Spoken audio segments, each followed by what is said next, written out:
नमस्कार। दिन भर की तमाम बड़ी और अहम खबरों के साथ हाजिर हूं मैं अमृता चौरसिया। आइए शुरुआत करते हैं मुख्य समाचारों के साथ। दिल्ली एनसीआर में प्रदूषण की स्थिति पर सुप्रीम कोर्ट ने जताई गंभीर चिंता। पंजाब, हरियाणा, दिल्ली और यूपी के मुख्य सचिवों को किया तलब। केंद्र को दिल्ली में एयर प्यूरिफाइंग टावर लगाने का खाका तैयार करने का निर्देश।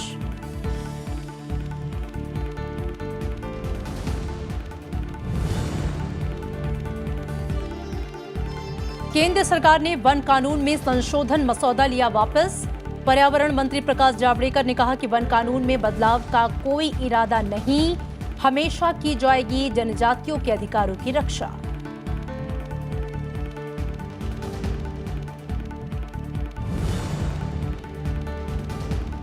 बैंकों पर खाता धारकों का भरोसा बढ़ाने के लिए जमा राशि पर गारंटी सीमा बढ़ाने की तैयारी में सरकार। केंद्रीय वित्त मंत्री निर्मला सीतारमण ने कहा, आगामी संसद सत्र में लाया जाएगा इससे जुड़ा बिल। टेलीकॉम कंपनियों को भी मदद का दिया भरोसा।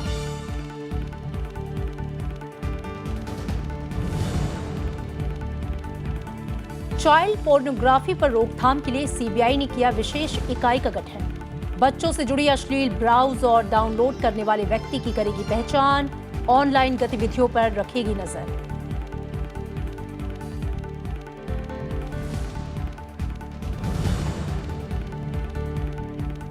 और कई मायनों में खास होगा, 18 नवंबर से शुरू हो रहा राज्यसभा का 250वां सत्र। राज्यसभा सांसदों, पूर्व सांसदों के साथ संवैधानिक जानकारों के लेखों पर विशेषांक को सभापति एम वेंकैया नायडू 26 नवंबर को करेंगे जारी। राज्यसभा के महासचिव देश दीपक वर्मा ने दी जानकारी।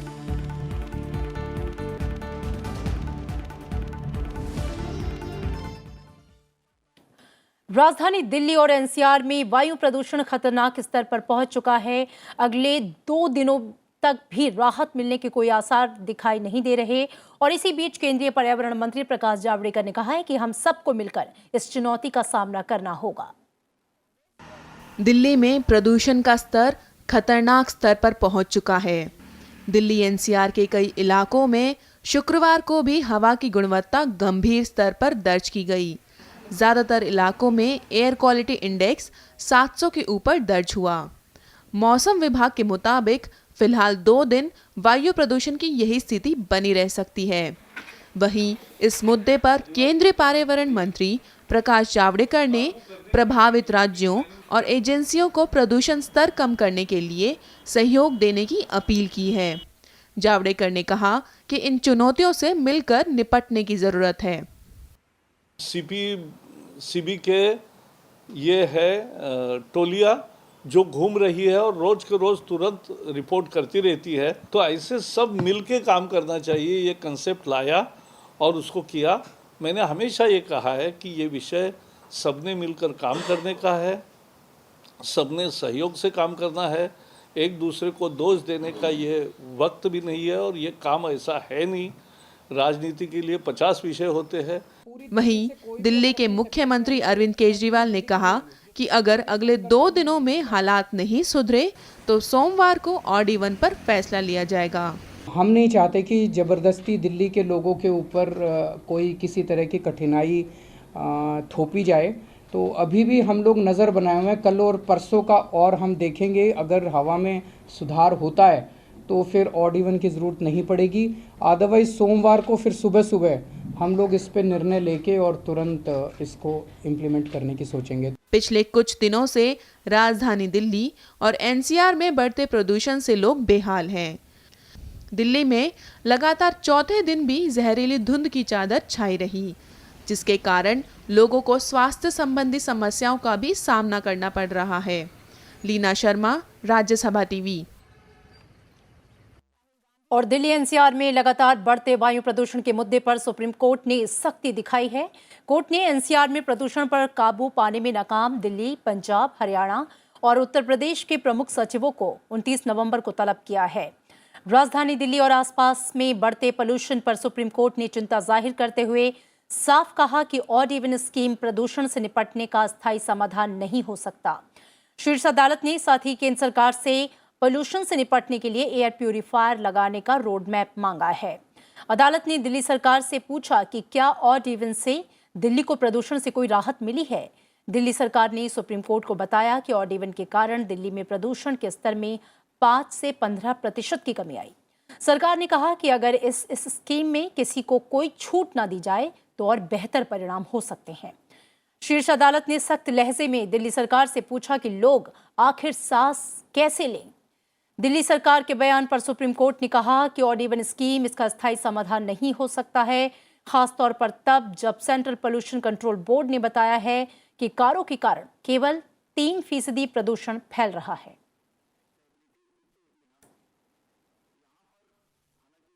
केंद्र सरकार बैंक खाता धारकों को उनकी बचत जमा राशि पर मिलने वाली गारंटी की सीमा बढ़ा सकती है। केंद्रीय वित्त मंत्री निर्मला सीतारमण ने कहा कि इससे जुड़ा बैंक डिपॉजिट गारंटी बिल संसद के आगामी शीतकालीन सत्र में आएगा। बैंक डिफॉल्ट के बाद deposit insurance and credit guarantee corporation की ओर से तय किए गए नियमों के मुताबिक खाता धारकों के 1 लाख रुपए की सुरक्षा की गारंटी मिलती है। गारंटी राशि बढ़ाने से बैंकों में लोग गारंटी राशि के बराबर पैसा जमा कराने को लेकर परेशान नहीं होंगे। इससे लोगों का विश्वास भी बैंकिंग सिस्टम पर बढ़ेगा। इससे बैंकों के पास सेविंग बढ़ेगी और वे ज्यादा कर्ज दे सकेंगे। टेलीकॉम सेक्टर के संकट पर वित्त मंत्री निर्मला सीतारमण ने कहा कि सरकार नहीं चाहती कि कोई भी कंपनी अपना संचालन बंद करे। वो चाहती है कि सभी कंपनियां विकास करें।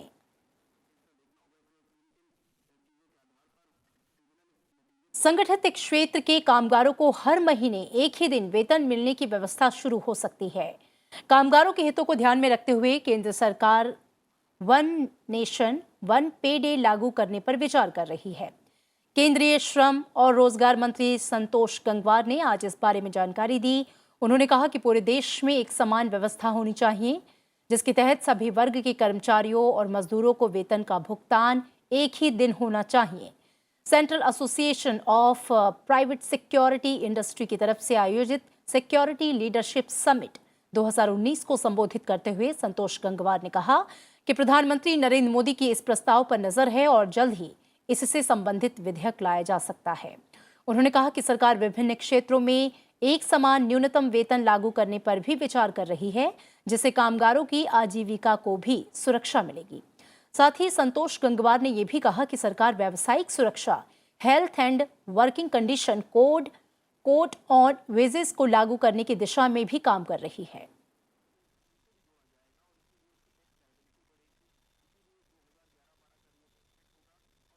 सोमवार से संसद के शीतकालीन सत्र की शुरुआत हो रही है। इस दौरान राज्यसभा का ये 250वां सत्र होगा। राज्यसभा के अब तक के शानदार सफर को ध्यान में रखते हुए सभापति एम वेंकैया नायडू की पहल पर 250वें सत्र को विशेष तौर पर आयोजित करने का फैसला लिया गया है। संसद के शीतकालीन सत्र के दौरान राज्यसभा का 250वां सत्र कई मायनों में खास होने वाला है। सदन के पहले कार्य दिवस पर राज्यसभा के महत्व और सफरनामे पर दिन भर चर्चा की जाएगी। राज्यसभा के महासचिव देश दीपक वर्मा ने शुक्रवार को इस बारे में जानकारी दी। ये बड़ा महत्वपूर्ण है। हमारे राज्यसभा में कुल 250 सीटें हैं, अथराइज सीटें हैं, और ये हमारा 250वां सेशन है। तो इस हिसाब से ये बड़ा महत्वपूर्ण सत्र है हमारा, और इस सत्र को हम उसी ढंग से इस बार सेलिब्रेट करने वाले हैं। इस सेलिब्रेशन की शुरुआत जो राज्यसभा का प्रथम दिवस होगा सेशन का, उस दिन इस राज्यसभा के महत्व में, उसकी भूमिका और आने वाले कार्यों में और क्या सुधार इसमें लाया जा सकता है, इस पर एक चर्चा रखी गई है, जिसमें सभी माननीय सदस्यगण भाग ले सकेंगे। इसके अलावा राज्यसभा सांसदों, पूर्व सांसदों के साथ संवैधानिक जानकारों के लेखों को समाहित करके एक विशेषांक भी तैयार किया गया है, जिसे सभापति एम वेंकैया नायडू 26 नवंबर को संविधान दिवस के मौके पर जारी करेंगे। राज्यसभा के 250वें सत्र के खास मौके पर प्रधानमंत्री नरेंद्र मोदी की ओर से 250 रुपए का स्मृति सिक्का और डाक टिकट भी जारी किए जाने का कार्यक्रम है। इस अवसर पर एक कमेमोरेटिव कॉइन और एक कमेमोरेटिव स्टैम्प हम निकालने जा रहे हैं, जो माननीय प्रधानमंत्री जी द्वारा संभावना है कि दिसंबर के प्रथम सप्ताह में उसको रिलीज़ करके, और उसकी प्रथम जो प्रति होगी वो हमारे अध्यक्ष माननीय उपराष्ट्रपति जी को वो सौंपेंगे। राज्यसभा एक निरंतर चलने वाला सदन है और देश में कानून निर्माण में उच्च सदन की विशेष भूमिका होती है। राज्यसभा का गठन 3 अप्रैल 1952 को हुआ था और इसकी पहली बैठक 13 मई 1952 को हुई थी।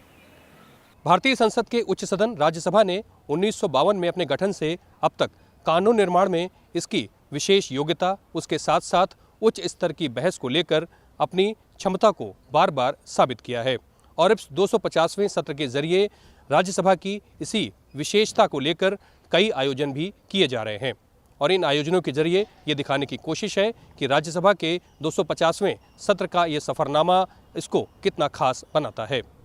संसद भवन से कैमरामैन योगेश के साथ पंचानन मिश्रा, राज्यसभा टीवी। राज्यसभा सचिवालय ने पर्यावरण संरक्षण की दिशा में एक अहम कदम उठाया है। संसद भवन में फेरी के तौर पर इस्तेमाल करने के लिए इलेक्ट्रिक कारों को बढ़ावा दिया जा रहा है।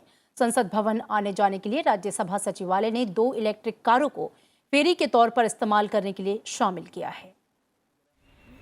कार्बन उत्सर्जन कम करने की दिशा में कदम बढ़ाते हुए राज्यसभा सचिवालय ने संसद भवन की गाड़ियों के बेड़े में इलेक्ट्रिक कारें शामिल करने का फैसला किया है। शुरुआत में 2 इलेक्ट्रिक कारों को बेड़े में शामिल किया गया है। राज्यसभा के सभापति एम वेंकैया नायडू ने शुक्रवार को इलेक्ट्रिक कारों का जायजा लिया। इससे पहले राज्यसभा के महासचिव देश दीपक वर्मा ने झंडी दिखाकर इलेक्ट्रिक गाड़ियों को रवाना किया।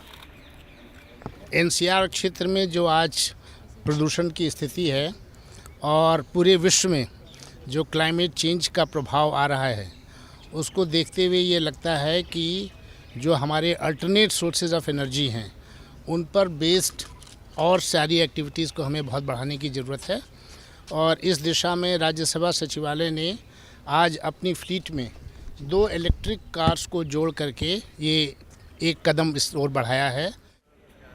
इन इलेक्ट्रिक कारों को सांसदों को दी जाने वाली ट्रांसपोर्ट सेवाओं के लिए भी इस्तेमाल किया जाएगा। राज्यसभा के महासचिव देश दीपक वर्मा ने बताया कि भविष्य में इलेक्ट्रिक कारों को बढ़ाने पर विचार किया जाएगा। सबसे अच्छी बात यह है कि इन इलेक्ट्रिक कार्स का कंजम्पशन बहुत कम है और ये जो इलेक्ट्रिक कार्स हैं इसके चार्जिंग स्टेशंस राज्यसभा के पार्लियामेंट के प्रीमाइसेस के अंदर ही बने हुए हैं, जहां पर ये चार्जिंग भी इसकी हो सकती है और हम उम्मीद करते हैं कि आने वाले समय में हम इसको और ज़्यादा से ज़्यादा इस्तेमाल करके प्रदूषण के विरुद्ध जो पूरा विश्व का संघर्ष है और देश का संघर्ष है उसमें हम अपनी भागीदारी निभा सकेंगे। इन इलेक्ट्रिक कारों को चार्ज करने के लिए चार्जिंग की व्यवस्था संसद भवन परिसर के अंदर ही होगी। प्रदूषण मुक्त होने की वजह से इलेक्ट्रिक वाहनों को बढ़ावा दिया जा रहा है। नवविक्रम सिंह, राज्यसभा टीवी।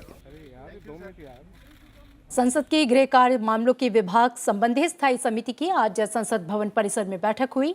आज की बैठक का एजेंडा जम्मू कश्मीर की स्थिति को लेकर था, जिसके लिए केंद्रीय गृह सचिव अजय कुमार भल्ला के साथ जम्मू कश्मीर और लद्दाख के मामले से जुड़े गृह मंत्रालय के अधिकारियों को समिति ने जानकारी हासिल करने के लिए बुलाया था। समिति ने जम्मू कश्मीर और लद्दाख में वर्तमान परिस्थितियों पर चर्चा की, जिसमें राजनीतिक नेताओं की रिहाई, इंटरनेट की बहाली समेत वहां की स्थिति की वास्तविक जानकारी समिति को दी गई। जम्मू कश्मीर के अतिरिक्त सचिव ज्ञानेश कुमार ने समिति के समक्ष एक विस्तृत प्रस्तुति दी। कांग्रेस के राज्यसभा सांसद आनंद शर्मा की अध्यक्षता वाली समिति ने अनुच्छेद 370 के तहत विशेष दर्जा समाप्त होने के बाद लद्दाख की स्थिति पर भी अधिकारियों से सवाल जवाब किए।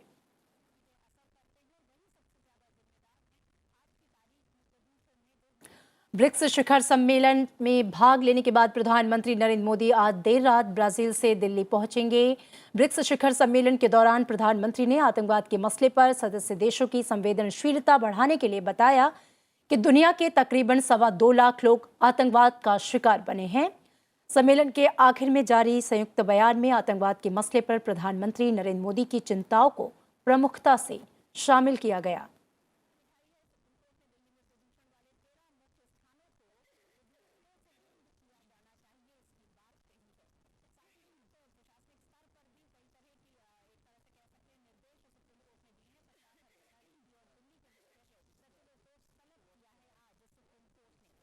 और इसके अलावा प्रधानमंत्री नरेंद्र मोदी ने शिखर सम्मेलन में कई अन्य मुद्दों पर भी बात की।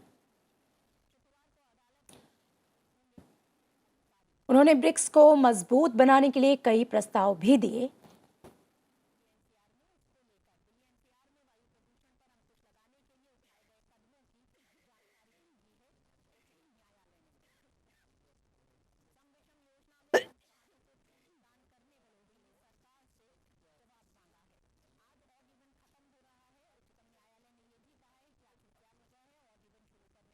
प्रधानमंत्री ने जो प्रस्ताव दिए उनमें भारत में ब्रिक्स डिजिटल हेल्थ समिट के आयोजन की पेशकश, ब्रिक्स देशों में परंपरागत दवाओं में सहयोग को लेकर समझौता, ब्रिक्स देशों के जल मंत्रियों का सम्मेलन, ब्रिक्स फिल्म तकनीक का प्रदर्शन, ब्रिक्स की जानकारी बढ़ाने के लिए छात्रों को वजीफा शामिल है। सम्मेलन के अलावा प्रधानमंत्री नरेंद्र मोदी ने चीन के राष्ट्रपति शी जिनपिंग, रूस के राष्ट्रपति व्लादिमीर पुतिन और ब्राजील के राष्ट्रपति जायर बोल्सोनारो से मुलाकात की।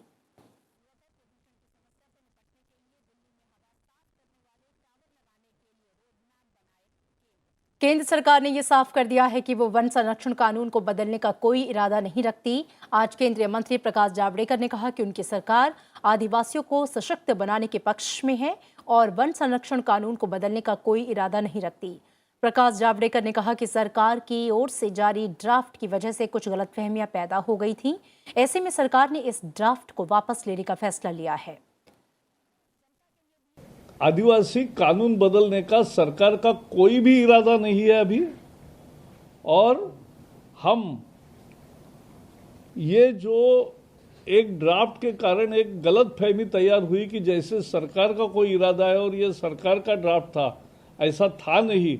लेकिन ये 4 बार बताने के बावजूद भी हमने ये पाया कि ये गलत फहमियाँ जो कि त्यों बरकरार रहती है और इसलिए आज हम इस जो ड्राफ्ट सर्कुलेट हुआ था स्टेक होल्डर्स के दरमियान वो हम विड्रॉ कर रहे हैं, क्योंकि फॉरेस्ट एक्ट में ऐसा कोई बदलाव करने की अभी कल्पना नहीं है। उपराष्ट्रपति एम वेंकैया नायडू ने आज दिल्ली में वीर विनायक दामोदर सावरकर के व्यक्तित्व और जीवन पर लिखी किताब का विमोचन किया।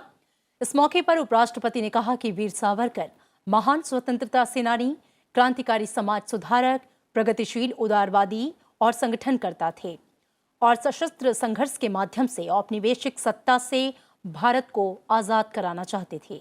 आज भी उनके विचार देश के उत्थान में अहम भूमिका निभा रहे हैं। His far-sighted vision of India's future development is truly remarkable. He had remarked the era that our country is now entering is the one that Europe has entered 2 centuries ago. This means we are 200 years behind Europe. This scientific temper is the foundation and cornerstone of the machine age and modernization, which will lead to prosperity for India. It is through science, modern thoughts and industrialization that we can ensure that every man, woman in India will have a job to do, food to eat, clothes to wear and happy life to lead. The books by Dr. Sampath brings out these remarkable visionary ideas of Savarkar in a very compelling manner. उपराष्ट्रपति ने पुस्तक के लेखक doctor Vikram Sampat को बधाई दी, जिन्होंने गहरे शोध के बाद वीर सावरकर की जीवनी और जीवन संदेश को सरल भाषा में रोचक शैली में संकलित किया है। उपराष्ट्रपति ने कहा कि वीर विनायक दामोदर सावरकर असाधारण व्यक्तित्व के थे। ऐसे में निष्पक्ष होकर उन पर किताब लिखना एक सराहनीय कदम है।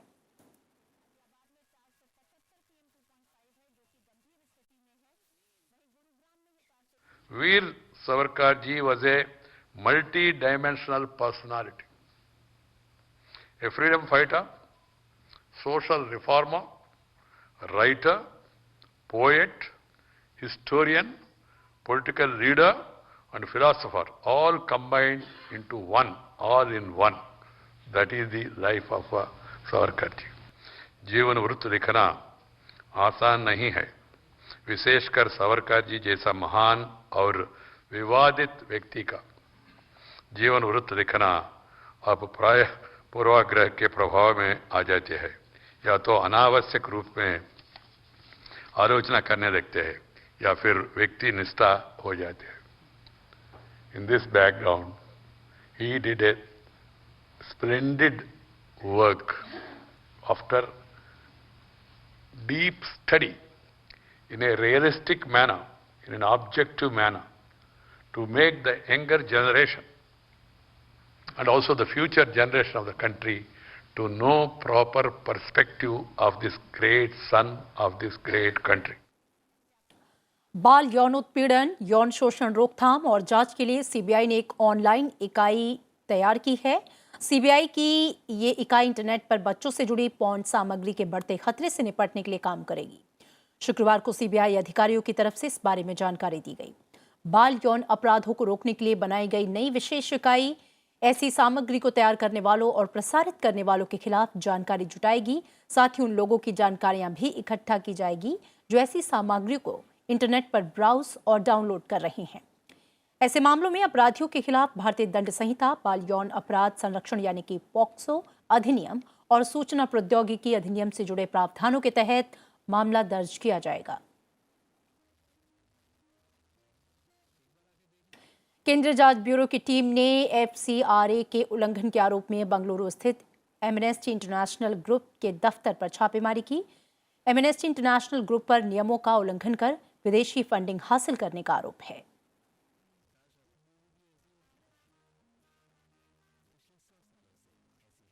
कूलिंग प्राइज सेरेमनी का आज दिल्ली में आयोजन किया गया, जिसका आयोजन भारत सरकार और रॉकी माउंटेन इंस्टीट्यूट ने मिलकर किया।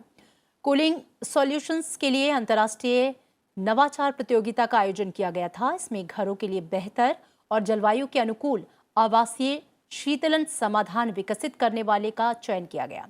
समारोह को संबोधित करते हुए विज्ञान और प्रौद्योगिकी मंत्री डॉक्टर हर्षवर्धन ने कहा कि दुनिया को कूलिंग सॉल्यूशंस की सख्त जरूरत है।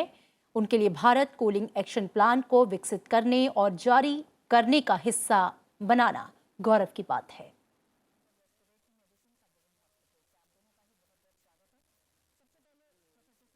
The world today needs an extremely efficient cooling technology, a solution that can sustainably meet the comfort cooling needs of our growing populations without contributing to runaway climate change or costly stresses on already burdened electricity systems. Like India, which is on the path of economic growth and has relatively low penetration of air conditioning. और अब बात पर्यावरण और जलवायु परिवर्तन को लेकर खास पेशकश की।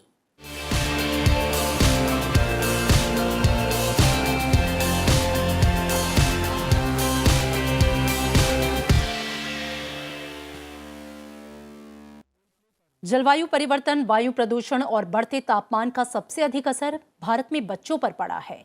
द लॉसन जर्नल की रिपोर्ट के मुताबिक वायु प्रदूषण, लू और कुपोषण के चलते बच्चे शारीरिक और मानसिक रूप से कमजोर हो रहे हैं।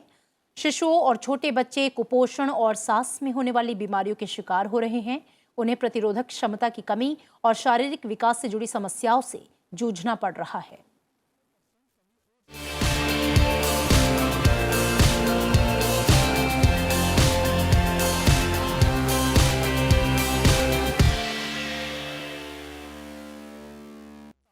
दिल्ली विकास प्राधिकरण ने 100 प्रमुख बाजारों में कन्वर्सन चार्जेस खत्म करने और रिहायशी इलाकों में घरेलू औद्योगिक इकाइयों के लिए शर्तें उदार बनाकर दिल्ली वासियों को बड़ी राहत दी है।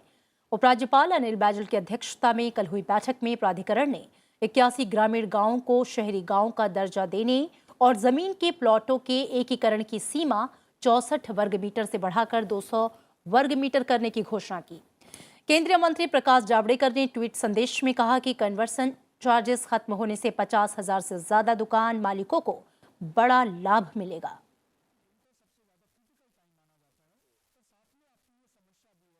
और केंद्रीय खेल मंत्री किरण रिजिजू ने अंतर्राष्ट्रीय स्पर्धाओं में खिलाड़ियों के बेहतर प्रदर्शन के लिए जिला स्तर पर नई खेल नीति जल्द लागू करने की बात कही है।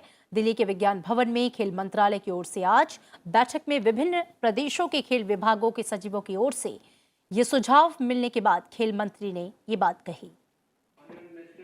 देश में जिला स्तर पर खेल की बेहतर सुविधाएं मिले और प्रशिक्षण केंद्र खोले जाएं, इसकी व्यवस्था की जा रही है। केंद्रीय खेल मंत्री किरण रिजिजू ने देश के सभी राज्यों के खेल सचिवों के साथ बैठक में ये बातें कहीं। इस मौके पर उन्होंने कहा कि सुझाव मिलने के बाद खेल नीति को अंतिम रूप दिया जाएगा, जिससे जिला स्तर से ही खिलाड़ियों को उनके खेल में निखारा जा सके। स्पोर्ट्स कल्चर जो बनाने का जो बात है वो एक बेस बनेगा। इस देश में ऐसा नहीं होना चाहिए, मेरा ये पक्का मानना है हमेशा कि अगर आप मेडल लाते हैं तो सेलिब्रेट करते हैं, वो तो it's natural that you win medal for India, the whole country celebrate. लेकिन उसका क्या होगा जो मेडल नहीं जीत पाया? हम तो उसको तो पैसे राशि तो देते नहीं क्योंकि मेडल नहीं जीता, कोई पूछता नहीं। How will we create sports culture in the country? Policy सोचना चाहिए हर राज्य को कि स्पोर्ट्स का जॉब में क्या हो सकते हैं। इस मौके पर केंद्रीय खेल सचिव राधेश्याम जुलानिया ने कहा कि हम देश में खेल को लेकर एक नई संस्कृति विकसित करना चाहते हैं। हम कोशिश कर रहे हैं कि हमारी सुविधाएं विश्व स्तरीय हों और खिलाड़ी इन सुविधाओं का पूरा इस्तेमाल कर सकें। इसके अलावा खिलाड़ियों को सरकारी और गैर सरकारी क्षेत्रों में नौकरी मिले, जिससे वो खेल और नौकरी साथ साथ करें। School education board, school games education board बनाने का निर्णय हुआ है। उसकी क्या रूपरेखा हो, किस तरह से स्कूल एजुकेशन स्पोर्ट्स बोर्ड बने। जितने भी हमने संपत्ति क्रिएट की है, स्टेडियम बनाए हैं, उसका 80% हम उपयोग नहीं कर रहे हैं, 10 से 15% उपयोग हो रहा है। हमारे जो स्टेडियम बनाते हैं वो हम इतने बड़े बनाते हैं कि उसमें ताले लगा करके 16 से 20 लोग उसकी चौकीदारी के लिए हमें रखना पड़ते हैं, और खिलाड़ियों के लिए एक्सेस देने की बजाय वो एक्सेस को हम काट देते हैं। तो किस दिशा में हम चलें, जब विस्तार से इसमें बात करेंगे। खेल मंत्रालय अंतर्राष्ट्रीय खिलाड़ियों के संन्यास के बाद जिला स्तर पर खिलाड़ियों को कोचिंग देने की तैयारी कर रहा है, जिससे जूनियर स्तर पर खिलाड़ियों को तराशने में इनके तजुर्बे का बेहतर इस्तेमाल किया जा सके। खेलो इंडिया की सफलता के 3 साल पूरे होने के बाद अब खेल मंत्रालय इसे 5 साल बढ़ाने जा रहा है। साथ ही अंतर्राष्ट्रीय प्रतियोगिताओं में खिलाड़ियों के प्रदर्शन को सुधारने के लिए भी जिला और ब्लॉक स्तर पर नई खेल नीति को बनाया जा रहा है। दिल्ली से कैमरामैन राज ठाकुर के साथ विपिन चौहान, राज्यसभा टीवी। और इन खबरों के साथ इस बुलेटिन में फिलहाल मेरे साथ इतना ही। आगे देखिए हमारा खास कार्यक्रम देश देशांतर।